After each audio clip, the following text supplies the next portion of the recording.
okay, I figured I better start getting some of the stuff out of the way before next time Rosetta gets on, it'll be an hour-long show. So, just gonna start as I get them here. A little something here. Let's see. There we are. Want this thing to work? Okay. Yeah, first, again, getting all the Star Trek stuff going here. Let's not be pulled off to the side here. Yeah, Walter Koenig really got kind of done dirty a bit. Check off the way it turned out. Let's starting off here. It's like when the second season, it's like here comes new character. Let's see. Vincent Pavel Andreevich Chekhov. The lore says he wanted to bring a Russian on board. They were the first one in space and came up with some kind of story about how something from Pravda. The ugly Americans at it again. They were the first in space, and we haven't even get a Russian on board. That's doubtful. Okay, there may have been some guy who picked up an Armed Forces TV broadcast. Because I think Star Trek may have been carried then, but it's like no. They were not watching Russia behind the. They were not watching Star Trek behind the Iron Curtain. Okay. And actually, the character originally wasn't even Russian. He was, they were trying to cash in on the Beatles. I mean, not the Monkees really, and they wanted kind of a Davy Jones type of character. And in fact, when Koenig auditioned, it wasn't even called Chekhov. It was, but this is kind of related. And I think the main thing was kind of a bit of a sibling rivalry thing with Man from U.N.C.L.E. and Ilya Kuryakin. David McCallum was huge with the girls. They loved him. So we should get on that. So we got this new kid coming in with Koenig, and he had done a Russian character on an episode of Mr. Novak. This guy was a proud Soviet, Russian, and so he could do the accents. And so it's like,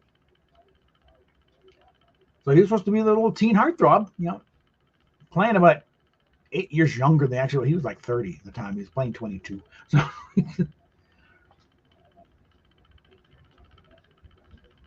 But it's like, let's see. When the Monkees premiered in 1966, it quickly became a worldwide phenomenon. Young people embraced them and gambled until the show, and Gene Wright took a notice of its popularity as a gambit to boost ratings and bring in some younger viewers to Star Trek. He wanted a new, cast member who was young and good-looking, a Davy Jones type, if you will. Yeah, notice he was wearing a Beatles wig for the first season. It drove him nuts, but he had to wait for his own hair to grow in. And also in retrospect, because it seemed bald as a cue ball. Yeah, that's a massive comb over. Okay, it starts way back here, and kept that going for a while. None of you watch the movies and tell you, okay, that's no longer a comb over. That's now a wig. He's now balder than Shatner. Okay. But as he noted at the time, the fan mail he was getting was a lot of times written in crayon and lined paper. So it's like he was getting very young. And he was already married, too. And again, he wasn't the youngest cast member. He was around 30. I think Michelle might have been still in late 20s. But. Let's see. Well, Chekhov was eventually recognized as a regular bridge character. The writers failed to give him real depth. Well, yeah, because he was still a bit player. He never even had a contract.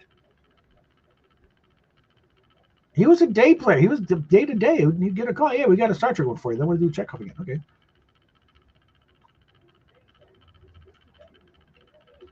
But yeah, I think it would also start plotting out because Cat's Paw was the first episode filmed. There was Sulu. So it's like he couldn't come back second season. He was there for part of it. But I think if you go to the production season, when you no longer see Sulu, that's when he's off making the Green Berets.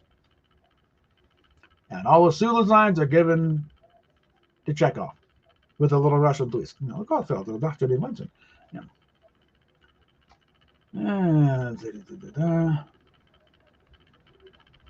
And George like to talk about how he's hearing about this Walter Koenig guy stealing his lines, so he instantly hated Walter. And Walter's going through all kinds of crap because so they became fast friends afterwards. But for a while there, it was like But let's see. During the second half of season 2 and into season 3, Chekhov became what is known in fandom as the Wump character. He's put into painful situations a lot of times, such as being, well, he screams so well. It's so well that, that Chekhov, ah, when the agony booth or when they get hits, touches the plant in Lady Eden. Okay, speaking of death, this brings to Chekhov's complete character assassination in Day of the Dove. Yeah, it's, I think that, when he kind of forces himself on Mara, you think that was cringe at the time. Okay, not even just later. It was like, this is a depraved Chekhov. We really don't want to see. Like, this is happening stuff. Even Pavel Andreevich was not the way. Okay, we've seen him in the past, and those like, no, it wasn't Yeoman Rand. Rand was long gone. I forget who the hell it was in the Yeoman in the Apple, Marta, something like that. So like, check your shit before you send it to print, okay? And speaking on the age thing, it's like actually Grace Lee Whitney's about a year older than Shatner. So like, Hollywood's funny that way. Okay. And while Chekhov becomes the Reliance first officer after the events in Star Trek motion picture, we neither see what led up to that. Well, who cares at that point, okay? Military careers are rather flighty, okay? You get transferred, you shift here and there, Very rarely, it's like, especially ship command, you rarely have somebody stay on a ship for a long time, You're on there maybe a couple of years, then you transfer somewhere else. They're like moving people around.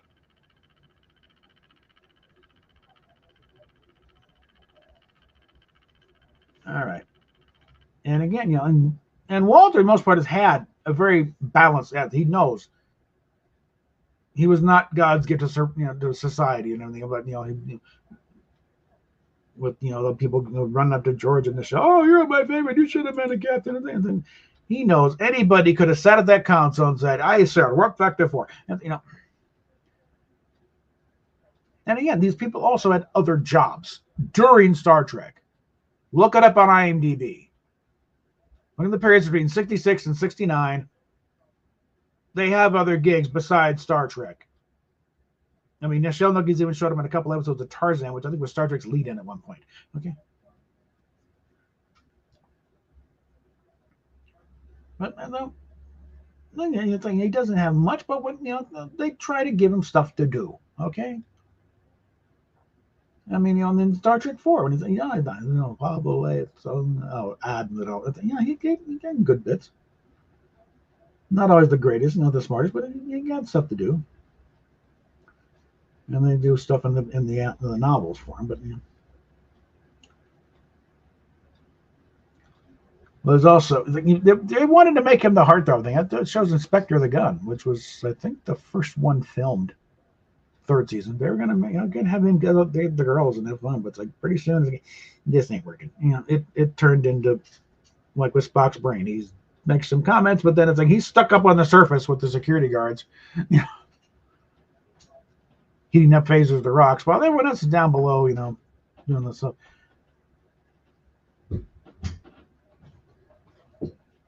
So that's the plight of Pavel Andreevich Chekhov. And I'm really not even going to get into the whole thing with the Way to Eden. Now, I did see a more fleshed out story outline. It was quite a bit different than what we got. I'm not entirely sure we're better or worse. What we got is what we got. But there's a lot of stuff like Dr. Severin and protesting hippies. Didn't have anything about the music, so I think that came in later. And I think that was probably okay, not bad. That was probably a level of Fred Forever. Hey, we need to get some kind of hit song, hit a song on the radio. That's the way to get the show to blast up.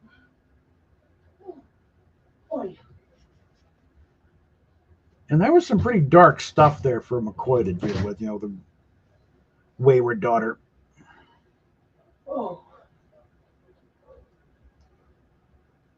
Okay, your comment here. Okay. All right. If anybody behind the Iron Curtain, it would probably Kremlin personnel hacking in on stuff, but the general population of the Soviet Union had no idea what Star Trek was. Okay. So let's see.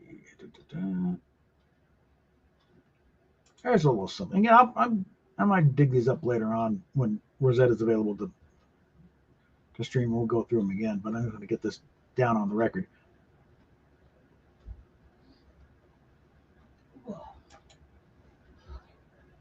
And this is, something, got a lot, from Red Shirts Always Die, because they got a pretty mixed bag of stuff.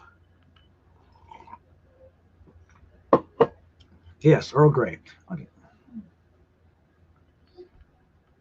All right, I just lost it, I think.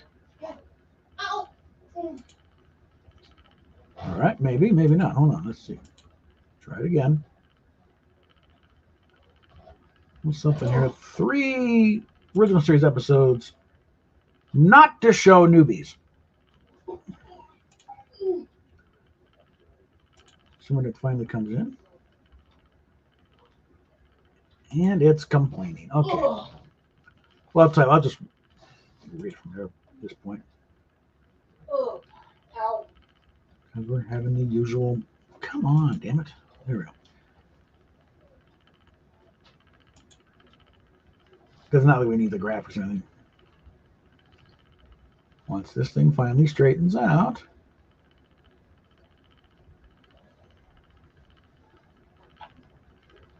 Oh, come on. Hey, Ben. What? Quick question that kind of goes along with what you're talking about. Okay. Wasn't Pavel and Renegades basically checked off with the serial numbers filed off? The original, it wasn't even filed off. It was Star Trek Renegades.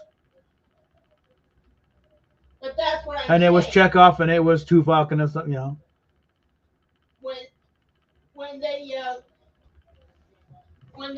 they had with Renegades anyway, Then they filed out the serial numbers and it became just something else, or tried to. So basically, that's what Pavel was.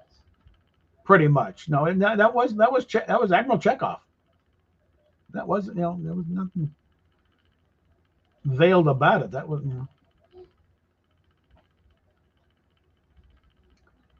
And they won't load the page here. So, am I still on? It's getting held up here. Come on.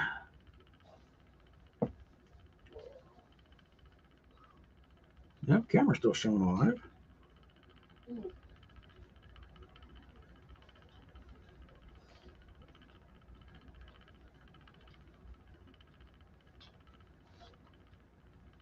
You're really blocking up here. For the love of God, come on.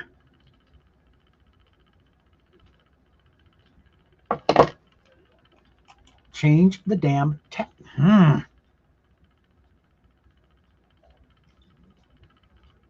on. Make sure we're still going here. All right, tell you what, we're just going to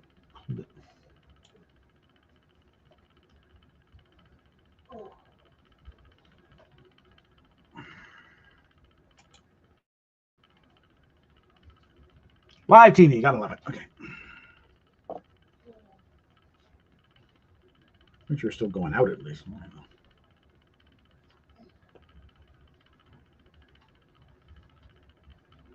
Get past some of this shit.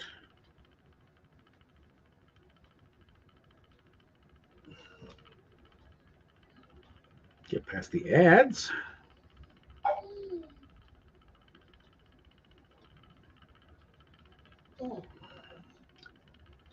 Sometimes life is just weird. Okay. Okay, at least we're going out. So, all right. I know 2 of the episodes they listed was, and the children shall lead. Yeah, that's a stinker. Okay, let people discover that later. Also list The Cage, which makes it good. It's not bad by any stretch. The network didn't buy the show based on that, not because of any quality. It was the fact that it was very good. They're very impressed. They didn't think he'd be able to pull it off. That's why they picked it. They wanted to really test Roddenberry and his crazy ideas. But it wasn't what they really asked for. They need some more action to worry, and there wasn't a lot of action there. I'm trying to think what the third one is. It's not Spock's brain. That'll be enough.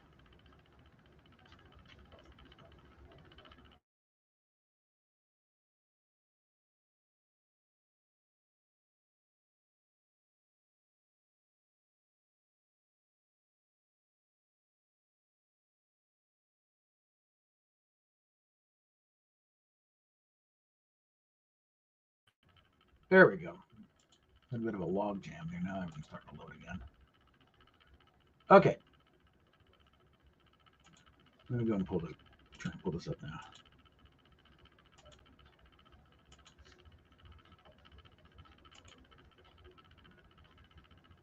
There we go. Now here we go, and that's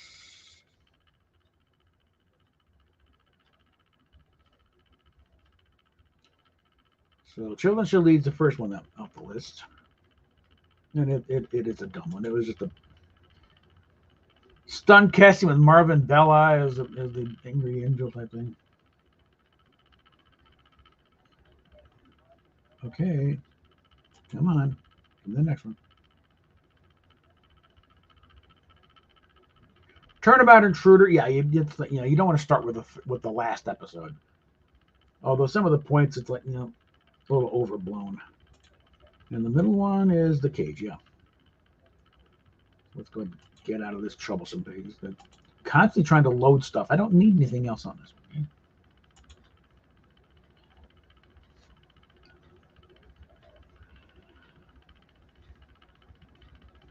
Now the Cage is it is important in the sense it is a part of the history, both production wise and in universe wise. Because production wise, because you got this is like another thing people forget about pilots. Even shows that sell and run forever, let them, you never see the pilot. The pilot is solely to sell the network on the show or the concept. It's not necessarily meant to be aired. It probably won't be aired because, again, it's also expected there's going to be changes. We like the concept. We like the setting. Don't like the lead. Or we don't like this other actor, And that was going along with the Star Trek. Like you can do it. We know you can do it. And reasonable budget, and be reusing a lot of these sets anyway in the show, so you're covered on that one. But we want to do these changes, and as such, normally pilots do not fit into a regular run of a show. Again, All in the Family went through a couple of pilots. They had different Mikes and Glorias. The next most famous one after Star Trek was Dick Van Dyke Show, because it started off as called Man of the House, I think it was. And Carl Reiner was playing Rob Petrie. That had a different Laura, and also a single camera thing. So it wasn't the standard 3-camera studio audience setup. It was single camera with a laugh track. But the idea was, we like the concept, but do something. And this Dick Van Dyke guy's coming up big. How about something with him? Might have been brought up. Hey, we got a show we want you to be in. Here's the pilot. We want to do these things. And Mary Tyler Moore was an up-and-comer too. So we'll make her your wife. That's sort of thing. And I'm still convinced that originally The Cage was not intended to be part of the regular run. Certainly not if they didn't have Jeff Hunter. And that's a big thing. I think that's the one thing the network didn't mind. They liked Jeff Hunter was still a name. Okay. His movie career was kind of stumbling a bit, and he'd done some stabs at television, so it wasn't unknown to that. He had some kind of show on CBS, Temple Houston, I think. No, but they were.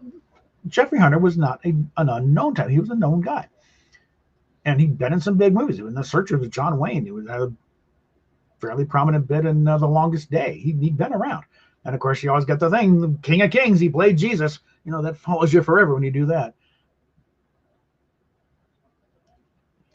But it's like when they lost Jeff Hunter, apparently because of his wife. I'd cover that in other videos. And then there's searches on for a new lead, and they get Shatner, and I think even where no man has gone before. Again, we're just trying to sell the show at this point. This is not going to be part of the regular thing, because if you go by production order, the Corbomite maneuver really serves as a third pilot. This is your introduction to everybody. Everything is set up there. You got snippets here, they're dropping there, what the mission is, who these characters are, what their relationship is for the most part. That's all laid out there. It's perfect introduction video, introduction episode. That's when I, as far as that, what not to know, this is when I showed them first. And again, the only reason either one showed up in either form, in any form, is because they didn't have anything else. They were so strapped and behind schedule and getting stuff done. It's also why Mantrap aired first. It was the only one that could halfway serve as an introduction to the show, because everything else you kind of had to know these characters a bit, or just like, this is not really selling the sci-fi concept, like Mud's Women.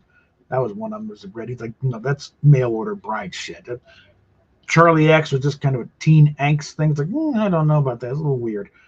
Enemy Within, you're portraying your lead in a very unsavory part through half of the episode. Naked Time, again, you got to know these guys, understand what's going on. So it's like, it's kind of a mixed bag. So the Mantrap was on, okay. Weird, scary monster terrorizing people and killing people on this. Okay, yeah, there's your intro. That's all we got left. Because the Corbomite maneuver, yeah, it was first one filmed, but that didn't air till like mid through the season. The effects were so heavy. It took a while to get it. And it's also, remember that at this time, these are the kind of effects you generally didn't see outside of a motion picture. You didn't see them on TV. Like Irwin Allen and stuff he was doing, like the Jupiter 2 flying, that was in-camera stuff. That's against a star background with Lydecker rigs and the thing, and wires. Nobody was doing blue screen on that level. That's one of the reasons why, other shows that followed got a little more on the mark, because Star Trek set up an infrastructure for this sort of thing. Star Trek really created a lot of this stuff from scratch of how to do a show on this level with these type of effects on a weekly basis. And also showed some of the pitfalls and when it doesn't quite work right. And The Cage is also a prime example of, really Roddenberry's main skill was as a producer. Because one of the skills you work as, and this is back when he was still actually line producing the show for the most part. He's not executive producer and on high. He's in there in the trenches and burning out rather quickly too.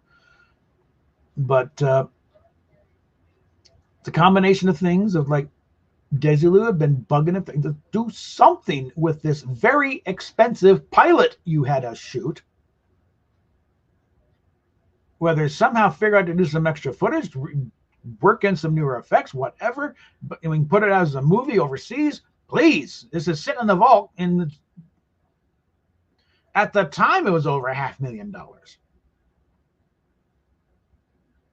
Converted in today's money, we're probably talking a few $1 million. It was the most expensive pilot made at the time. And so between that and them falling further and further behind schedule, you got the letter from, that Justman was about to send to the network saying, I'm sorry, we can't make our air date. And then I'm sure threats of physical violence. They do not send that letter. You will kill us if you do. That's their excuse. They have to cut us off at the knees and cancel after 13 weeks. No, don't. And so you got this slightly over 1 hour pilot. And basically, in the usual thing of when a show is really running behind, they do a clip show. And usually it's the thing of, hey, remember that time we did this? And then they run a clip from a previous episode. And it goes back and forth with that. Basically, Shades of Grey was a clip show. For some of the same reasons. They were behind. It was a writer's strike. They ran out of things. Let's do a clip show. Fuck it. Well, this was, I think,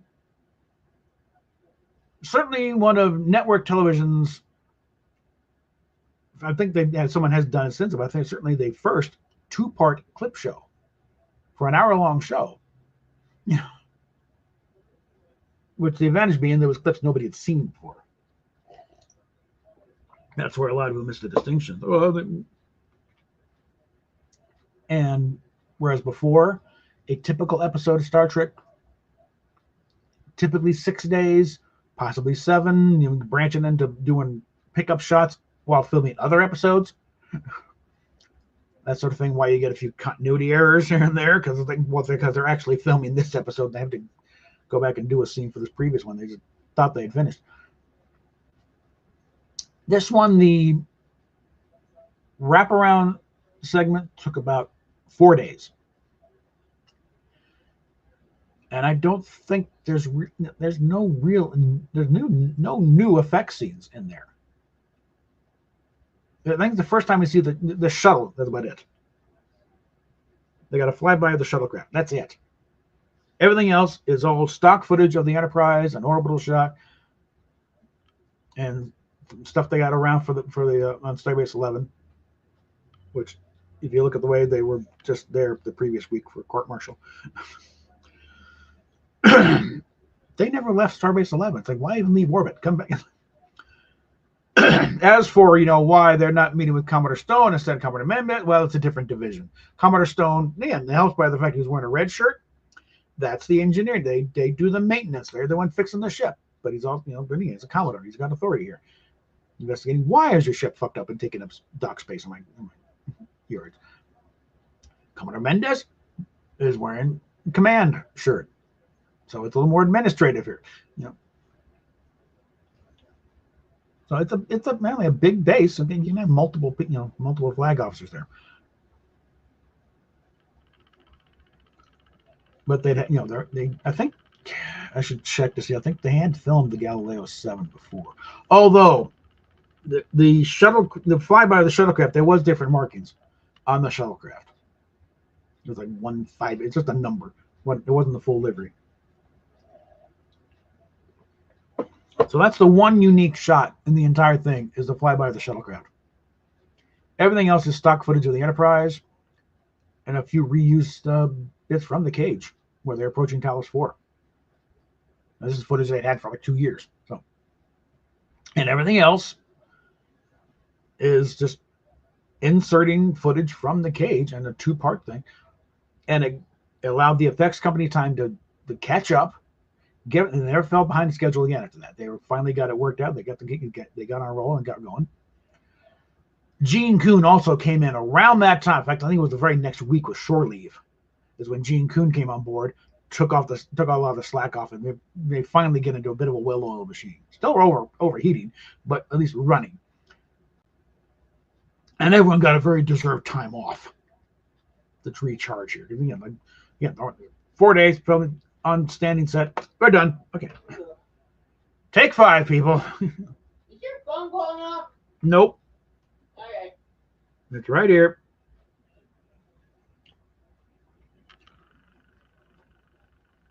And again, for in-story, because one of the things in the writer's guide, Roddenberry wanted to establish that the Enterprise did have some history that we would occasionally revisit from time to time. Like, oh, man, revisited this planet 3 years ago. And then they're back for vengeance. Or in this case, footage rolls. This is the Enterprise. This is 13 years ago. The Enterprise and her captain, Captain Christopher Pike. And really, with that was kind of the birth of extended Star Trek canon. Because now you got this whole nother, and the fact that it was helped by, they'd only been like a couple of years for Nimoy, but his hair was rough enough. Like, yeah, I can see it. This looks older. And again, we already, when they ran where Noma has gone before, those uniforms were set up as, yep, this is what it used to be like. And then they changed to this. And so the cage played right into that. Now, granted, a lot of it, they were winging it. They were making up as they went along for the most part. But they did try to maintain some consistency. That they, this is our character. We want to remember what happened last week, and in the beginning of the season.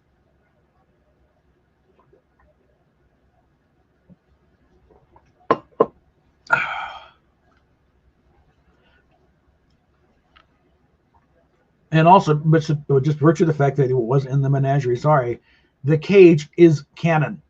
Okay? Most of the inconsistencies can be hand waved away a little bit. Why is Spock laughing? Remember, he's walking with a decided limp. They had just come out of that fight on Rigel 12. Or Rigel 7. Rigel 12 is Mudd's women. It's like, like Spock has got a definite limp. Jose, Tyler's got a bandage on his hand. They're they got, one of them has got a bandage on his neck. Like, these guys have been through hell. They're beat up. So I figured, it's like, well, Spock is on some serious painkillers here and there, which, probably for a Vulcan. He got walloped. Okay. And yeah, when you're on painkillers, you can occasionally be a little loopy. Okay. Wasn't any big news experiment. No, he's on serious whoopee drugs. Okay, so just let it go. And I think, as far as production was, I think that may have been an edit they missed. Because this was still made under a crunch. They need to get this thing out and fast. And I think if they had had a couple of minutes to think, do we want to include this? We've already established Spock is not. Slip that. That would have been my edit right there. Because the yelling, that's not a big deal. He yelled in the first few episodes. That's kind of being a first officer. Right? That's like, But yeah, that smile, that's definitely come back to haunt us all. Thank you, Kurtzman, you fucking moron. But some things you can build on, some things are best ignored and moved on from, and that is one of them. Okay. But I'm thinking, it's like episodes to avoid showing newbies. It's like, it's easier to pick out the ones you would show them. Like I said, Corbomite Maneuver. Troubles is okay. It's, I think it's overdone. But it's like, but really, I would start in production. Just start with Corbomite Maneuver and follow in production order, because you can also follow the development of the show that way too.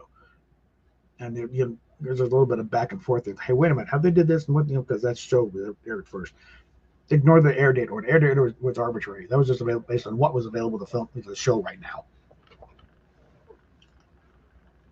I mean, even when No Man Has Gone before, they already had filmed. They had to change that around because the original, there was different theme music. It was different act breaks. They had to pull all that shit out. And I think, why there's no Shatner narration? It could be very simply they forgot. A lot of basic stuff in the Russia things. Okay, and set it off. We forgot to put in Shatner's narration. Oops. Well, too late now. It's on its way to the film is on its way to Burbank. It's on the way to New York. It's the same reason why it's like, because in The Enemy Within, why Kirk's insignia magically disappears. They filmed that. That was one of the pickup shots. That they were already filming the next episode, and they had the quick pickup shot. Got the tunic back from the dry cleaners or whatever. Then they forgot, because you had to take the patches off every night to take it and go dry cleaning, and it didn't get put back on. And they're still fairly new to this thing, so it's like they hadn't gotten in the habit of making sure everything's there. Okay. Like, all I know is, oh, by the way, Bill, we got to go to the transporter room. We got to do a pickup for last week's. We do that. Okay, fine. It's like, here, boom, get this done. Boom, I'm right out of here. Like, things happen. Bonehead mistakes happen sometimes when you're in a rush. Because again, why the rest of the thing? Yeah, there it is, right there. Because they shot it on a different day. Okay, they weren't shot on the same day, and they're a little more on the game then. That's part of the thing. Why, I like digging the nuts and bolts of this thing, trying to figure out, well, maybe the transport thing. I'm just, that's one thing where I think they should have, when they did the CGI remastering, put the insignia back on, okay? figure it. Just stick it back on these scenes. Let's end this little idiocy right now. And also with the Corbomite maneuver, the one big blooper that they had the reason to get because it's in the next week trailer. When they're Baylock keeps shouting, so many minutes, and when Sulu looks back 1 minute, it's supposed to be at the same time. Baylock's like 1 minute, and that's why he says, "I knew he would." That's what that's about. Instead, you got Sulu's reaction line. He's not reacting to anything. Makes him look weird. Weirder than he already is. They could have easily snipped the thing, because I've done it. It's a rough and ready thing of take the sound out of the trailer, insert it where it goes, and you have a reaction. I got a video on it. It's an older one, but it's in there. It's one of those how it should have wound up there.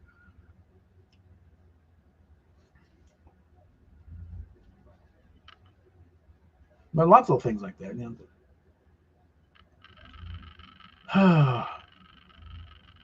Actually, something that they really should think about. Now that they have the Roddenberry vaults and all that raw effects footage, because a lot of times people thought those elements were lost. The Enterprise on the blue screen going by the thing. People thought that stuff was gone. No, Roddenberry held on to it all. So now and I've got it on the computer. If I can figure out how to do composition right, you can insert the Enterprise, and it's Blu-ray footage. You can upgrade that to 4K Blu, and you could fly-by shots you never thought were possible. And it's be original footage. It would be, and it would not be this CGI stuff that is aging rather badly now. They could, get the original effects footage, the original elements on the blue screen, get it, and with digital compositing now, they could not have as much, matte lines around it and things fading out, and you can make, get it spectacular looking now, and it would be the original effects footage of the original model. So they should take a run at that and do a few episodes of that. Now, some episodes, part of it is, unless he's got the Around the Bird of Prey footage, but maybe he's got other stuff. The Doomsday Machine, I don't think they save that. But also, like say, the pictures of the big planet killer on a stand in front of the blue. No, that's not how they did that. That is not. Back on Trek BBS, we did a little kind of amateur photo analysis, because there's the story. It's because the conversation between Spinrad and Roddenberry about the final appearance of the Planet Killer, and Spinrad. It looks like they took an aerial in a airline, aerial sock and dipped it in cement. One of the big air sock things at the airport. And Roddenberry, I think it's what they did. One, that was Roddenberry being flippant. Okay, he said, "I don't, it looks ugly. That's what we have to do. We're not a very, we don't have a lot of money to work with. Well, we're the most expensive show on TV, but still, we got to cut corners." But looking at the thing, and look, no, that's not no. And I figured the best scenario we got, and no movement at all on that model itself. It's all camera movement, but also the way certain things, like their parts, you can see stars through it. And I think what they did when we finally figured out is what that model was. Is you had basically a stage light with a rotating starlight filter running through it, in the red, red and orange gel in there. The front part was probably some like spray foam wrapped in foil with some blue light gel material wrapped around it, and then the rest of it just like formed around coat hangers, whatever wireframe they could figure out, and just it's there. All right, and it's a black background. That's why you see stars going through it sometimes, because they've got the blue, the blue gels around. It's like there's no way they could use a blue screen. It'd be even worse. So they've done against Black Dragon before. That's what they did. Now they did the first pilot. That's what you see some of the same thing with the Enterprise. This part where banking in and bringing these stars through the dark spots because it's showing through. But that's what I figured what how that worked. And again, it's like there's no way this thing was saved. Okay, it's like, this thing was trashed immediately once they're through with it because it's like you can't. It's got to be just by standing there. It's going to get bumped and bent all that crap. And it's just I'm figuring, bent coat hangers and Reynolds wrap and some gel material. The gel material was taken off, put back in the lot. The foil was wrapped up. Everything was tossed. One thing I like to see is if it turns out somebody held on to the Constellation. That would be fun. I mean, Jeffries held on to the little ANT model that was in the window in Trouble Tribbles. So you never know. Something I'm curious about is I'd like to get a good look at them. It's in the Pop Culture Museum in Seattle. I'd like to get a good look at that thing because I'm questioning which version of that model was it. Had they gone with the clear nacelle domes yet, or just something they did themselves? Either way, it's simple. But I know it's like they went to the lighted nacelle domes on that model while the show was still running on NBC. But once they canceled, they did cut there go the lights completely, and back to the opaque domes. But that's another topic. Okay, let's see. There's a little something here.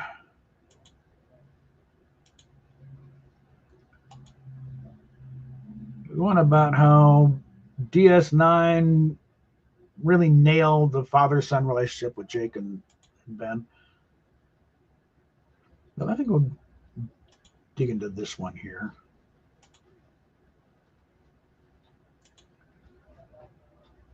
The actors who portray Greatest Survey Captain, something surprising. Not really surprising. Think about it. Basically, they all had theater. They all had theater backgrounds, especially Shakespeare.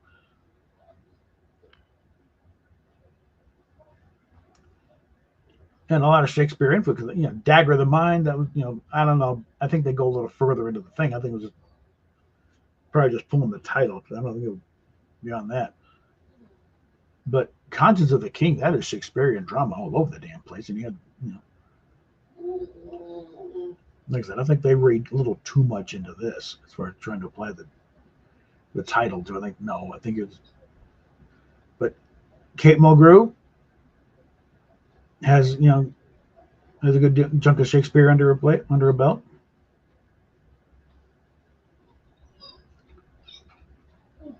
And that's the thing. You could put together a pretty good Shakespearean company just with the lead actors in Shatner. It's Welma with Stratford in Canada, and then we got go ahead and put on the Scottish play. Okay, it might be fun, seeing what Mulgrew could do with Lady Macbeth. It's a matter of who would play Macbeth. Would it be Shatner or would it be Patrick Stewart, or maybe Lear begin? But Sisko, you've done some Shakespeare. Obviously, Othello. That's kind of an obvious thing when you got a black actor in a Shakespeare thing. Well, you're definitely doing Othello because it's the only black character in the whole damn, catalog.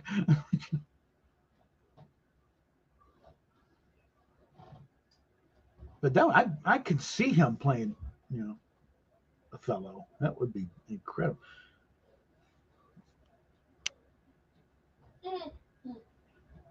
And who would play Iago? I don't know. Stewart would be interesting to see.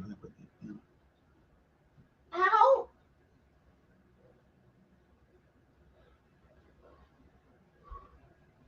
That could be fun, and of course Stewart, Royal Shakespeare Company.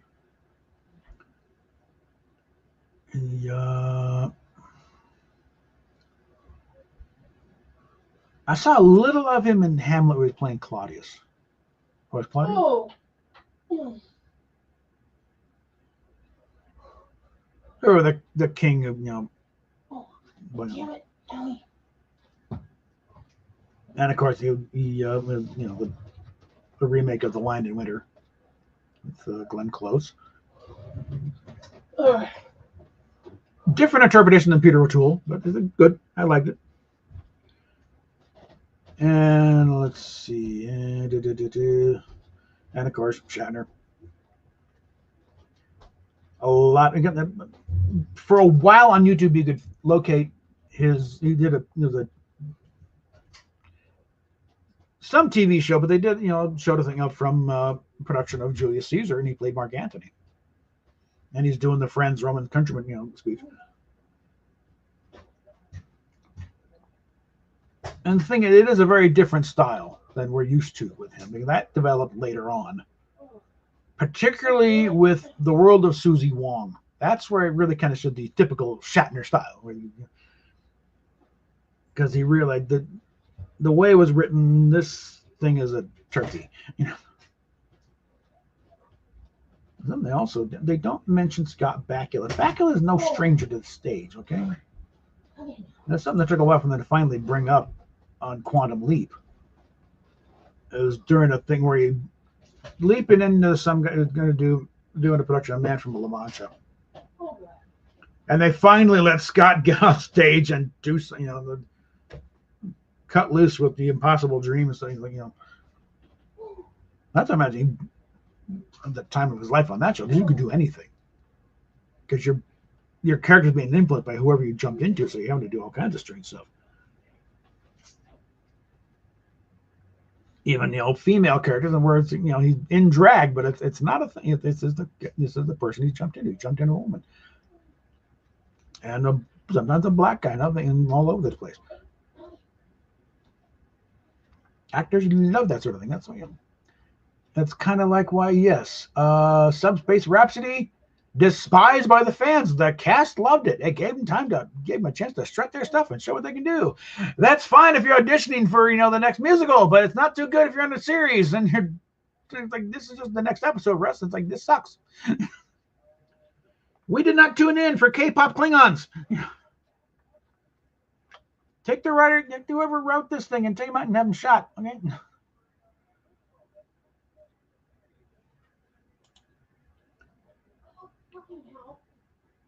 Let's see. I think we. Okay. I'll just take the. They nailed the father-son relationship well with Ben and Jake.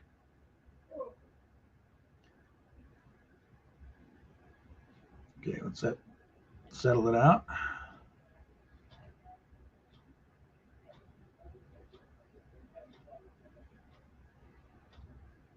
Once this thing settles down.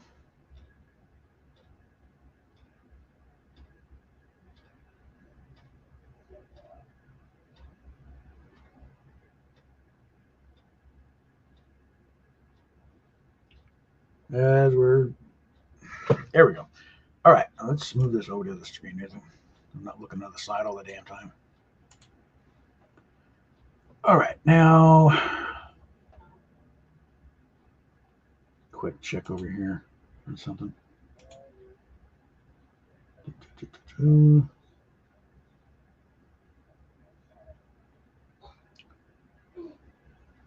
a lot of people have picked them because slight divergence. When I was, this gal, Stephanie Turner, the fencer who took a knee rather than fight against a trans-identified male. And U.S. fencing just lambasted and gave a pen. No, fuck you. J.K. Rowling said, this one will go down in sport history as a heroine. And USA fencing will be remembered for their profound misogyny for forcing her and other women into the situation where And I tried to say, I have fenced. I was pretty damn good at it. I wish I could have stayed with it. I could have gone somewhere with it. But so I can say with some confidence, even though I'm about 5'6", I'm not any bigger, tall, than average woman really. So on that thing, it's even, but still. Bigger upper body strength, bigger lung capacity, bigger heart. It's like, probably a little greater aggressive tendencies. I would still, be a little better than average than going up against guys. Because I think the sword, I can whap it out of the side a lot, in reaction times, especially when I'm still healthy and in my early 20s. As it is, I probably still hold my own now. As crippled up as I am and screwed up back, I can still, I can still hold the sword pretty well. So yeah, this just simply by virtue of being male, I would have that, those advantages. Now imagine typical male. 5'9", 5'10", 6 foot. So you got the added reach, the added strength, and everything else, and you're putting in some 5-foot-something girl against this, and they're still trying to double. No, we're not doing that. Bullshit.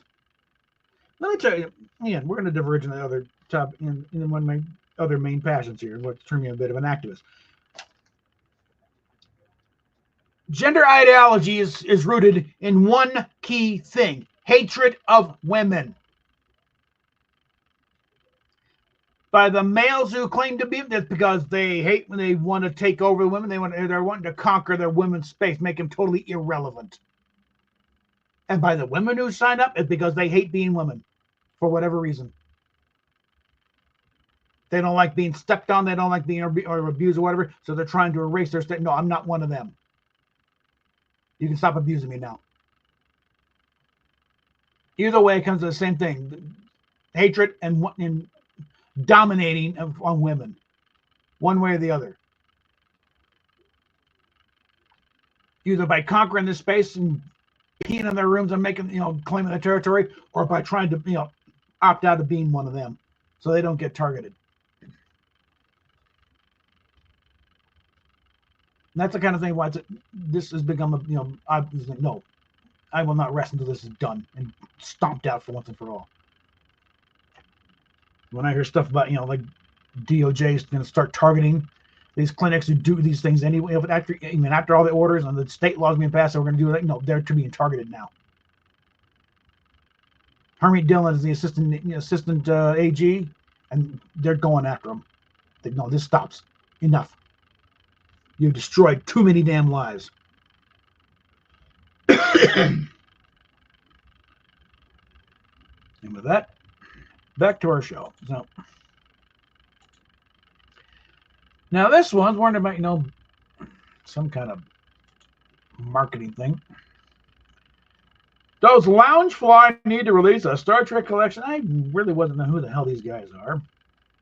But apparently they make little backpacks and little and saying, what the?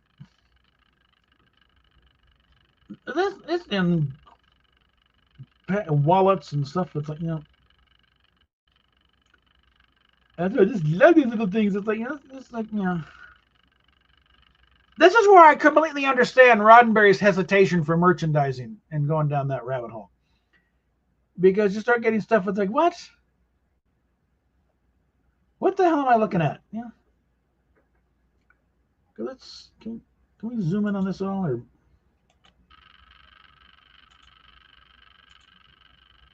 no, it doesn't need any bigger. No. These little mini backpacks that you look at to hold anything more than a sandwich or two, or a can of Coke. And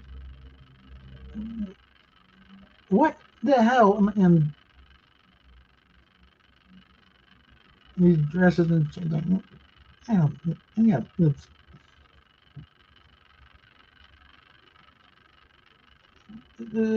it's like, the Funko Pop thing. It's like, no, this is not advanced Star Trek fandom in my mind much at all. Okay. So what? What? No, but you've barely gotten into the box that we have.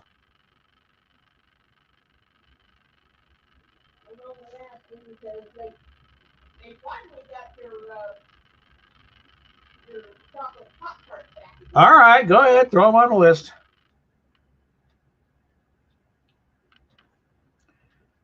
Now, there's something that I'm rather gratified at. That Universal is kind of stepping back up to the glory days.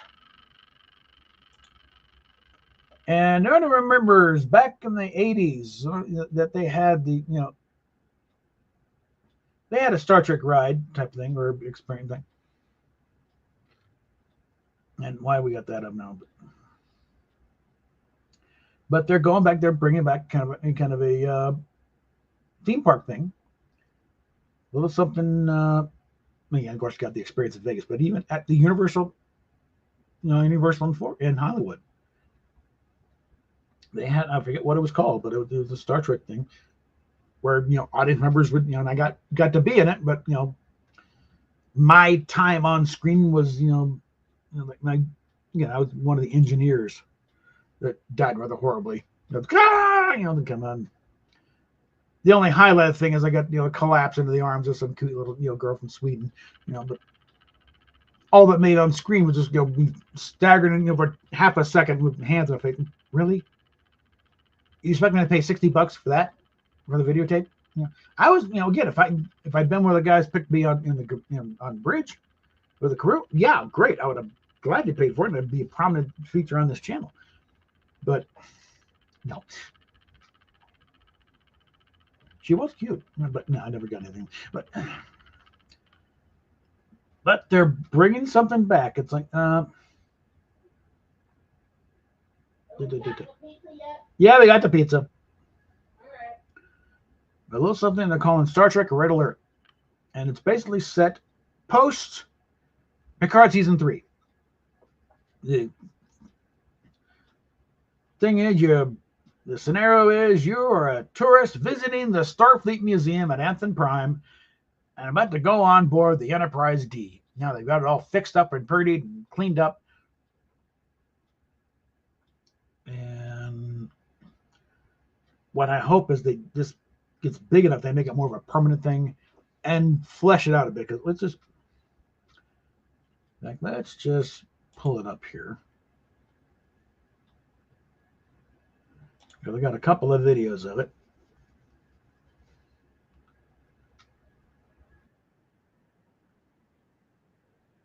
Get past the commercials for it.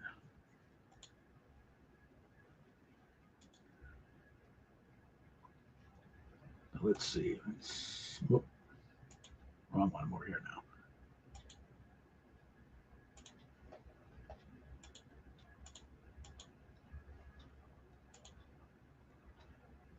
Let's take a look at this here. This gives you an idea what's going on here. If I can get it to play. Hello. There we go.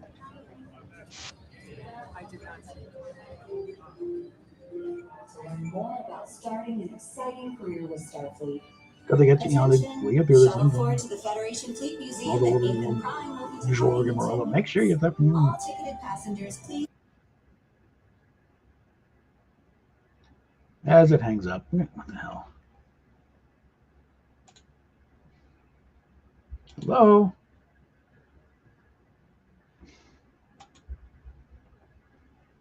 Come on.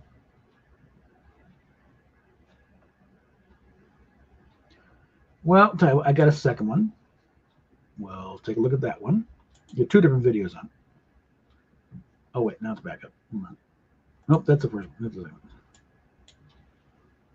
Let's pull this back up here. Go with this one. This is the evening one. Another channel.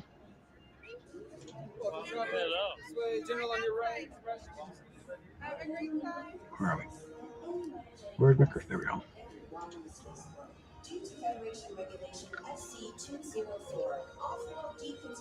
And it's not in the main train. This is off to the side and some offices, Or why does it keep doing this?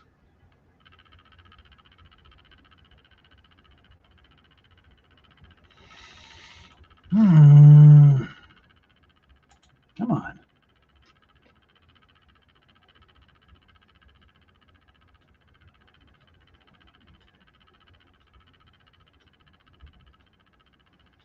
I'm trying to get you some publicity, you morons. Come on.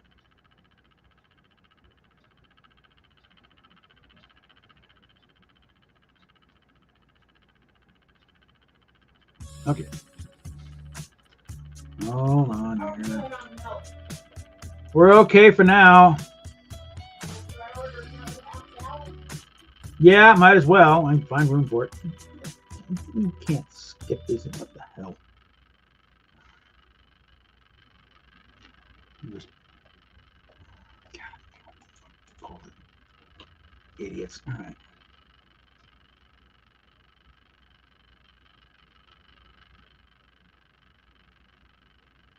Live TV, you gotta love it. Okay.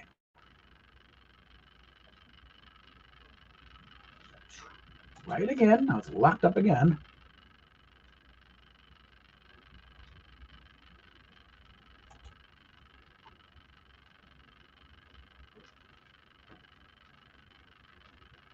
I'm trying not to do that for the Royal Lahaina. Kaanapali. All right. There.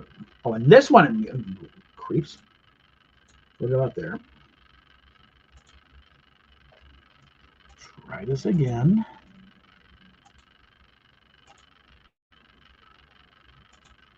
Okay. So here we are.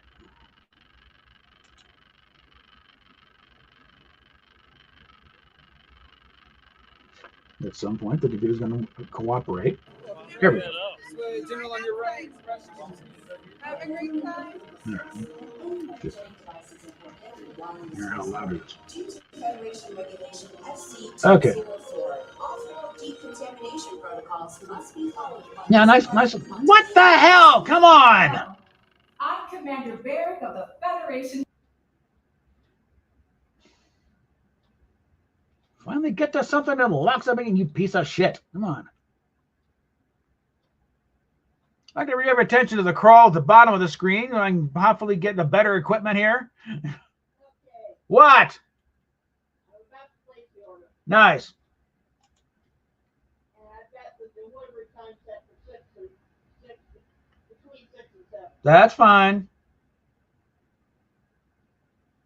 Trying to run a damn video. And I think, yeah. Anyway, like I said, the premise is you're about to go on a shuttle ride, to visit the Fleet Museum.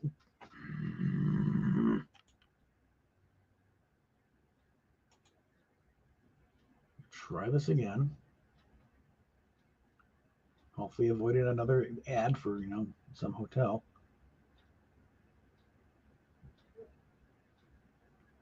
Exit the damn page. God damn, all right.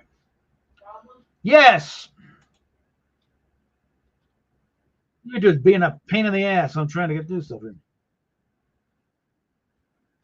Skip that. There. Pause that. And now let's try this again.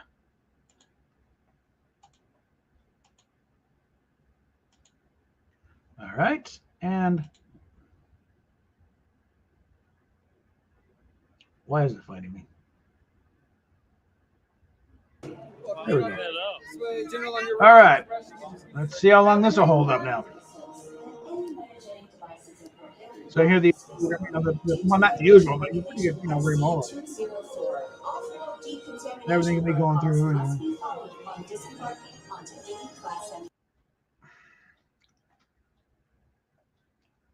Fine, be that way. We're just gonna screw this up. All right. The premise is you go and thing. You're in a what looks like maybe a hangar deck or whatever. Your cargo, your force field. You're looking out, and across the way you can see the Enterprise A and Netsport. But then this weird energy being shows up and causes all kinds of havoc. So, I get out, and then they make you run over to into the next room. It's into sick bay. Oh, save us! And then sick bay goes over weird. So they rush over to engineering, and sparks are finding the warp core, and then you wind up on the bridge. And then the story is resolved. And it's just a being just trying to say hello. Oh, well, we made first contact. Yeah, yes. And then back out, and they supposedly beaming back to Earth, but this basically just dropping down some fog and you hear the sound, and you're back on the street. I would like to see them do a more permanent situation there. Hopefully with some leftover bits from the experience, so they could do a proper transporter thing. Now that is one thing that was not, but the Star Trek experience in Vegas is they did a real good job of you're in a room with things, then things happen and lights flash, you hear the sound, and boom, you're in the transporter room. You haven't moved.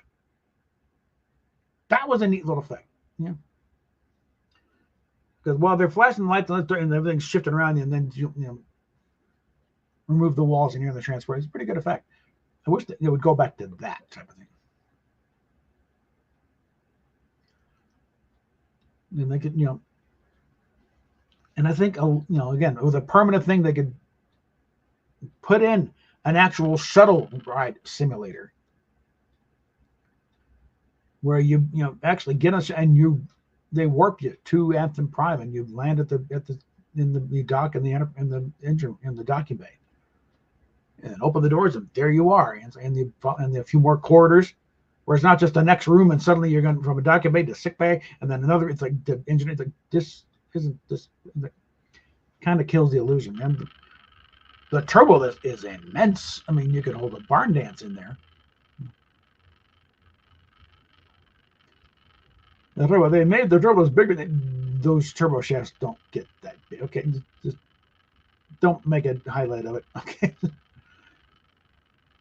But yeah, if they can make a permanent exhibit of it and something like the experience, that should be the model right there. Okay. But that's pretty much what I got, and this went on a little longer than I thought it was going to, and I really haven't. I got a few tangents out of the way, but I'll be fine with the Fortnite stream later tonight, maybe a couple hours or so. Get that out of the way. I stream when I want. Okay. Yeah. Food order is coming in at 6. All right. Anyway, that's what we got so far. We might revisit some of this later when Rosetta's able to stream, when he can do a back and forth on it, or who knows what's going to come up in the meantime, too. But till then, we will talk at you.